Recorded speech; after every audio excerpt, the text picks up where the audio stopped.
Hai teman-teman, ini 10 tempat paling menakutkan di Malaysia. 10.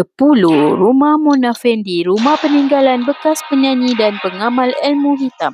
Terkenal ini dikatakan masih menyimpan tenaga negatif yang kuat ekoran kes pembunuhan tragis seorang ahli politik pada tahun 90-an. 9.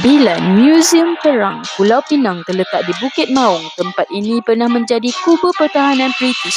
Sebelum ditawan tentera Jepun, ia dikenali sebagai Bukit Hantu kerana sejarah penyiksaan dan hukuman pancung yang berlaku di sana.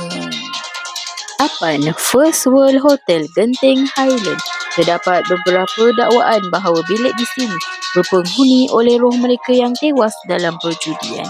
Bunyi ketukan pintu dan suara di tengah malam adalah laporan yang biasa diterima. Nombor 7. Himalayan Gombak. Taman tema pertama di Malaysia ini telah menjadi hutan rimba yang dipenuhi dengan replika dinosaur yang mereput suasana sunyi dan gelap. Di situ memberikan rasa seolah-olah anda diperhatikan. 6. Sekolah Menengah Kebangsaan Victoria, Victoria Institution Kuala Lumpur. Sekolah tertua di Kuala Lumpur ini mempunyai sejarah gelap semasa zaman penjajahan Jepun. Ia dikatakan pernah digunakan sebagai markas tentera Jepun dan tempat penyiksaan penampakan tentera berkawat di tengah malam, dan suara jeritan sering dilaporkan oleh pengawal keselamatan serta pelajar.